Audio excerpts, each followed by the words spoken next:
anigoo raba inaan hargeysa tagaa shalay guriga la dumiyo la igu dhiiso soo xirey horta mid baan idin sheegayaa inaan nadiin imaado waan diiday anigu ka boora mana tagi maayo ka hargeysana tagi maayo xaniiyay doontay in aniga inta la ii yimaado la xidho inta xoolaha iga la burburiyay xarig la iigu dari maayo calanka Soomaaliyana gurigaygu inuu u dumay Soomaali way ogtahay anna waan ogahay de waxa ka dhigay baaba taas aba ma fahanteen anigu Soomaalinimadayda farmaajina umada oo fadhiisanayo Muuse Bixin umada oo fadhiisanayo Ismaaciil Cumar Gelin umada oo fadhiya naag Soomaaliyeed baan hooyada yaabay anoo Soomaaliya dhaleen anoo Soomaalina waan dhiman doonaa ninkii iqaadayay aniga xidhay Hargeysa xoog igu geynayo raydeer halka ma jooga ku suganahay waa gurigayga gurigii shalay la dumiyay wuxuu ku yaalaa galbeedka magaalada Boorama airportkii baa hadda wax yar noo jira airportkan u dhownahay laba week markaan joogay dalka ayaa horta gurigan lagu qoray dumis jigjiga maalin weekan ka imi baa dumista lagu qoray maalintii dumista lagu qoray waxaan la hadlay ninka maayarka ka ah magaalada Boorama habeenkii markaan garaacay aan ku yiri walaal gurigaygu dumis baa lagu qoray say wuxuu jiraan wuxuu igu yiri gurigaagu 2 bilood haduu ka horeeyay kuma jiro dumista guriyaha la dumin doono dhismayaasha la dumin doono buu yiri waa wixii 2 bilood kadib la dhisay wixii ka horeeyay kuma jiraan maalin kadib halkan baan ku ballamiyay gurigan keenay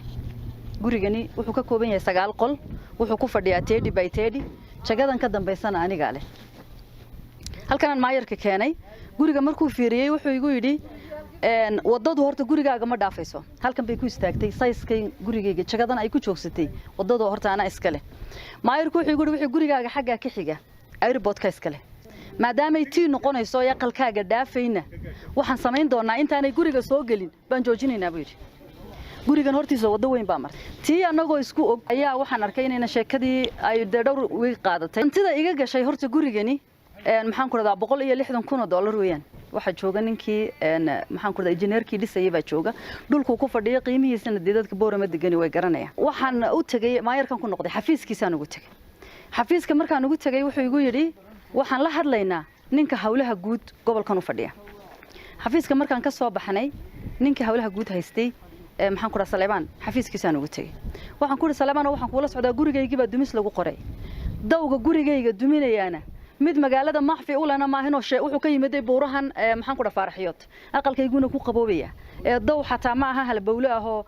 magaalada ka soo baxay ma aha gurigana ma dhaafayo marka waxaan doonayaa wala arinta inaad wax igala qabato gurigii soo eegto Saleebaan wuxuu igu yiri gurigaaga dayrkay kaga dhacday inta yara dambe dayrarkuna dhulkay la mid yihiin dhulka iyo dayrarku midna magma ah waxaan ku yiri Saleebaano waxaan ku leeyahay walaal geed meel ka baxay ma aha waa gurigaygii aan dhistay Boorama ku yaalay oo dumis ku qorteen ayaan ka hadlaynaa Saleemaan maalintaasi hadalkaygu meel fiican ma gaadhin waan iskaga imay maayarkan la hadlay maayarku wuxuu ii sheegay inuu samayn doono wax kasta oo gurigayga ku badbaadin doono maadaama ay wadada gurigayga ku dhacday ay guriga dhaafaynin oo guriga ku joogsanayso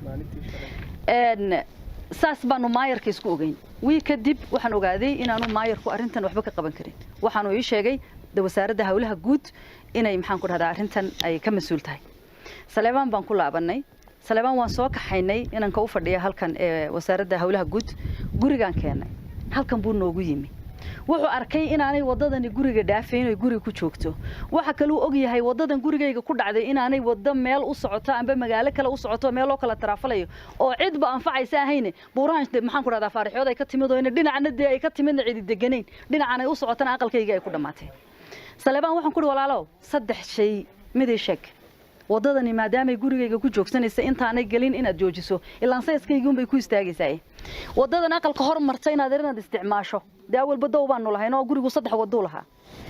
iyo inaad lacagtayda ii celiso guriga sida doonto baad ka yeesho hor dadka waxaan u sheegayaa dad badan baa waxay leeyihiin waxa kugu dhacay sidan daw baa dhacay waxa baa dhacay wax way kugu dhici karaan meesha aad adigu leedahay gadatay anide meesha layma siinine maalkaygan ka bixiyay guriga xoolahaygan ku dhistay dhulkan anaa gatay waan cashuuray Soomaaliland $1,200 bay 3 sano ka hor igu cashuurtay dhulkoo kali haatay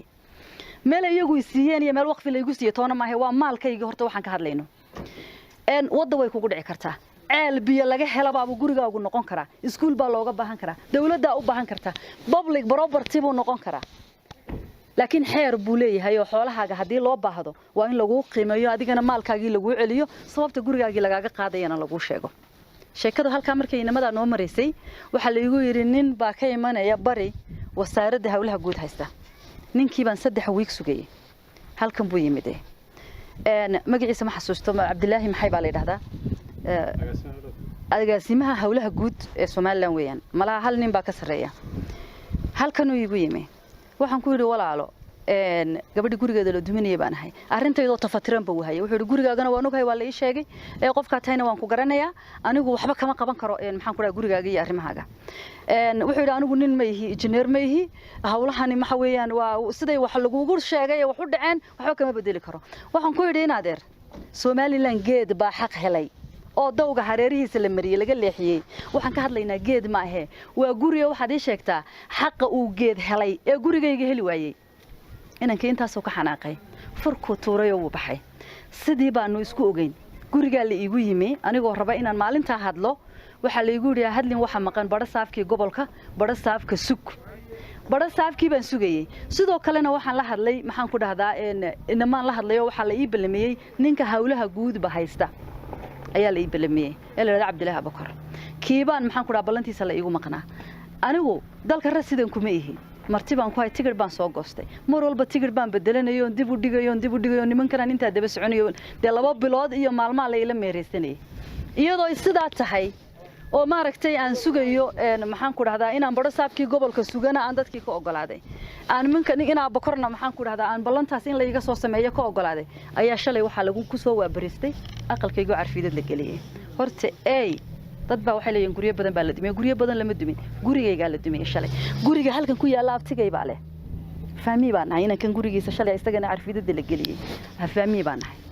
marka gurigaygu horta koob uu noqday in shalay la dumiyo mid kale dadka reer Soomaaliland waxaan u sheegayaa xilligii guriga la duminayay la guriga la duminayay la islama gaadhin wali dawiyadii la waxa socda mashruuci dawiyada la sameeyay baa socdo dawiyadii ma dhamaan waa inay horta meeshii daw noqonayso dhamaato roodhadka waaweyn iyo kuwa yar shaxdaaba inay dhamaadaan marka dadka lala kulmo nin walba maalkiisii waxa laga yeelayo in loo sheego de marka dumis haday noqoto iyo dumis hadaanay noqoninba in maxaan ku idhaahdaa horta qofkii maalka lahaa de maxaan ku dhahdaa lagala hadlo de xoolihiisii loo qiimeeyo weeyaan waxay dawladdu lahayd iyo wax la isiiyay iyo wax meel lagu rin waa maalkaygii ya inaanan anigu maalkayga ka soconayno onan ka tagin ilaahayna waa og yahay Somaliland way ogtahay nimanka arintan u xil saaran anigu de waan dacwoonayaa iyo waan cabanayaa toona oran maaye amba maalkaygii bay idin celino de waxaan xaq u lahaa xaqayga di marinaysaan amba de walaalayaalow magaalada waan wada joognaa waan kulmaynaa 3 maalmood ka hor baa la ila soo hadlay maalintii saddexaad koobaad telefoonka ma qaban because aanu telefoon aan garanti badan ma qabto shalay maahina daraad baa la ila soo hadlay waxa la igu yiri